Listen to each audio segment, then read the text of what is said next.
Isang mapagpalang umaga po sa ating lahat. Nawa po ay nasa mabuti kayong kalusugan, kalagayan sa mga oras na to. Narito po kayo sa aking munting hardin, sa aking munting paraiso. Ito po ang tahanan ng mga Lakin Feng Shui House Plants sa taong 2023. This is Sir Mia's Garden. And for today's vlog and for today's video is ipapakita ko ang 5 ways, pamamaraan kung paano nga magiging maganda, malago ang ating halaman na tinaguriang flame violet, or ang botanical name ng halaman na to ay yung Ephesia cupreata, na kung saan napakaganda ng kanyang bulaklak. Ang color po ng kanyang bulaklak na nasa inyong harapan is pula po.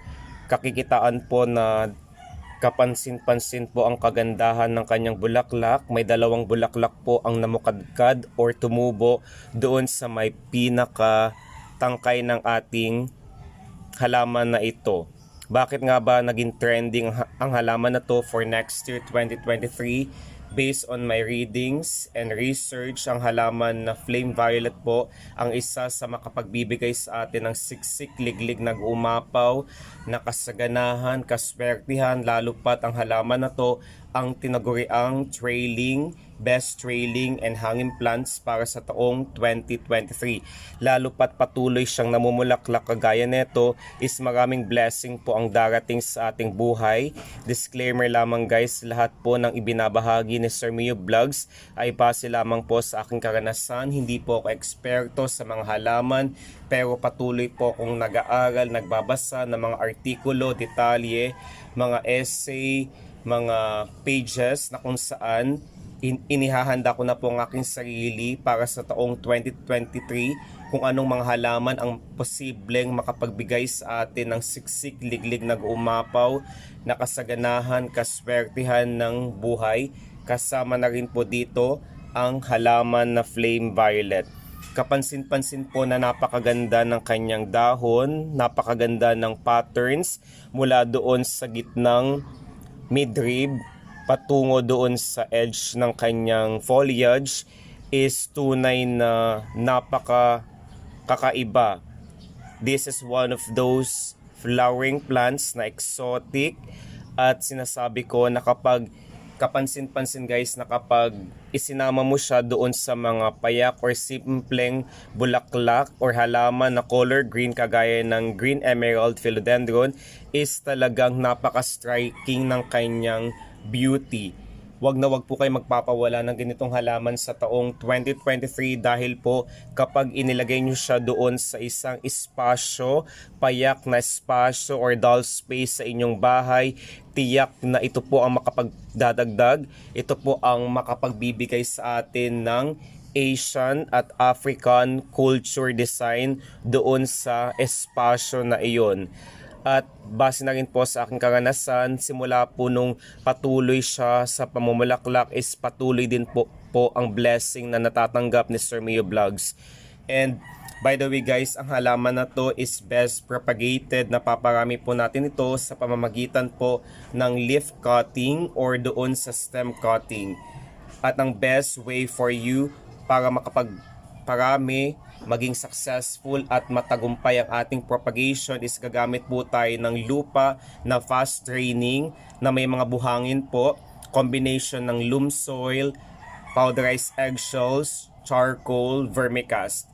Bakit nga ba eggshells at powderized charcoal ang ating gagamitin? Dahil po ang mga ganitong tipong halaman is napaka short lamang po ng kanyang water system. Ang root system neto guys is mga 1 to 3 inches lamang po ng soil. And napakaganda guys kung ilalagay nyo siya doon sa sharp angular corner ng ating bahay, dahil sila po ang nagsasala ng mga hindi ka nais-nais na mga elemento sa hangin, yung mga harmful chemical toxins na present doon sa hangin na nasa ating bahay. At mula nung time na inilagay ko siya doon sa east portion ng aming bahay, select portion na kung saan doon po sumisikat at sumisinag ang araw, silang bahagi ng ating bahay, dahil yun po ang nagrerepresenta ng paggaling, ng karangyaan, ng pag-asa, ng kasaganahan at magandang enerhiya na siyang humahatak ng siksik-liglig na umapaw na kaperahan sa ating buhay. By the way guys, disclaimer lamang po, lahat po ng ibinabahagi ni Sir Mayo Vlogs ay base lamang po sa kanyang karanasan at ang mga halaman po ang nagsisilbing tulay para po matanggal ang mga elemento, enerhiya, stress, pagtatalo, mga hindi kanais-nais na mga hindi pagkakaunawaan sa ating buhay at sa ating pamilya. Ano nga ba ang unang pamamaraan para po mas masabi nating maging matagumpay tayo, para maging responsibilidad ng halaman na to ang paghaltak ng kasaganahan ng buhay is of course gagamit tayo ng fast training at fast absorbing na lupa. Dahil gustong gusto po ng mga ganitong halaman ang moist soil, kung kaya't isa rin po ang lupa sa nagiging dahilan kung bakit patuloy ito sa pagkakaroon ng maraming babies, suloy at mga anak. Fast draining and absorbing po dahil kapag hindi po madaling nasisipsip ng lupa ang tubig at hindi po madaling bumababa ang tubig sa ilalim ng pot, kapag nagdidilig po tayo is posibleng maging sanhi dahilan niyon ng pagkabulok ng ating halaman na flame violet. Kapansin-pansin po na ang mga ugat po neto ay napakababaw lamang po, napaka-shallow ng kanyang root system, kung kaya't kapag labis at nasobrahan ang tubig sa halaman na to, ang pinaka-worst scenario na pwedeng mangyari sa ating halaman na ito is pwede po siyang mamatay ng tuluyan, at ayaw na ayaw po nating mangyari iyon sa ating flame violet or Ephasia cupreata. Then number 2, para mas magampanan niya ang kanyang tungkulin bilang money magnet attractor is gagamit po tayo ng tubig ulan. Yes, nagulat kayo guys because this past few weeks or days is patuloy po ang pag-ulan sa aming residence, sa aming barangay, kung kaya't napagdesisyonan ko na mangolekta ng tubig mula sa ulan, at yun po ang aking ipandidilig sa aking halaman na nasa inyong harapan para sa flame violet na halaman na ito. Bakit nga ba tubig ulan? Dahil yun po ang pinaka the best na pandilig na tubig, dahil ang tubig ulan po ay may mga nutrients and minerals na hindi po present sa tubig ng nawasa, sa tubig tabang, at nasa tubig ulan lamang po. Yun po ang nakakadagdag para tuluyang maparami ang suloy kagaya po neto guys, maraming babies. At by the way guys, kaya po siya nagkaroon ng maraming anak is kapag may mga tumutubo pong mga tangkay, yun po ang tinatawag na stolon, yun po ang nagiging way para po magkaroon ng maraming supling babies ang inyong halaman na flame violet. Kagaya po neto guys, ito po yung tinatawag na stolon. Ang stolon po ang nagiging bridge, isa sa mga dahilan kung bakit marami pong lumalabas na mga anak supling ang ating flame violet. Ipapakita ko guys, ito siya, ito yung tinatawag na stolon. Kapansin-pansin na dito sa kanyang stolon or ito pong nagsisilbing tangkay, at yung pinakadulo guys is ito po ang nag-reproduce ng panibagong babies ng ating flame violet. At kapag maraming ugat po ang nag-appear, ito po yung mga aerial roots, this is now best or ready for propagation guys. Since wala naman po siyang mga aerial roots na nag-appear dito sa ilalim na bahagi, sa dulo ng halaman na to is not yet ready for propagation. Mas mapaparami pa natin ang ating ganitong flame violet kapag may mga ugat na lumabas doon sa pinakadulo ng ating halaman na flame violet. Pangatlo guys is gagamit po tayo ng powderized eggshells sa kanyang tuktok na soil or lupa. Bakit nga ba powderized eggshells po? Dahil yun po ang nakakatulong, yun po ang magsisilbing organic fertilizer para sa ating halaman na flame violet. Ang powderized eggshells po ang nakakatulong para po mas lumabas ang variegation ng halaman na to. Ay, bakit nga ba powderized eggshells ang dapat nating ilagay doon sa lupa dahil ang powderized eggshells po ang nakakatulong para po mas lumabas ang napakagandang variegation, particularly ang pattern ng ating foliage is patuloy sa paglago. At also ang powderized eggshells po ang nakakatulong para po hindi po mabilis na mabulok ang ugat ng ating halaman na flame violet.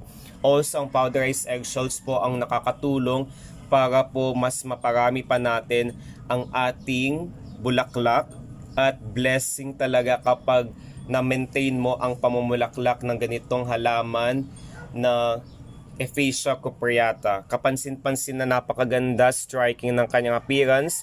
Yun din pong powderized eggshells ang nakakatulong para po mas lalong lumabas ang ningning, ang kaliwanagan ng halaman na to. Kapansin-pansin din guys na doon sa kanyang dahon is magiging malapad po ang kanyang dahon kapag patuloy po natin siyang inalagaang mabuti.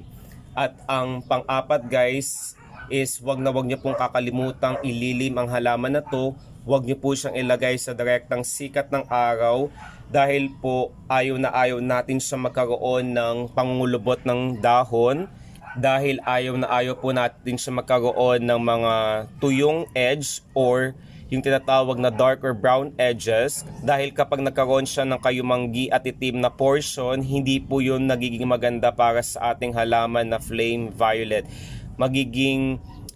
Hindi po magiging lush, bush at healthy looking ang ating halaman kapag nagkaroon po siya ng mga puting marka, kapag may mga white splashes doon na nag-appear sa kanyang gitnang dahon, yun po ang tinatawag na sunburning.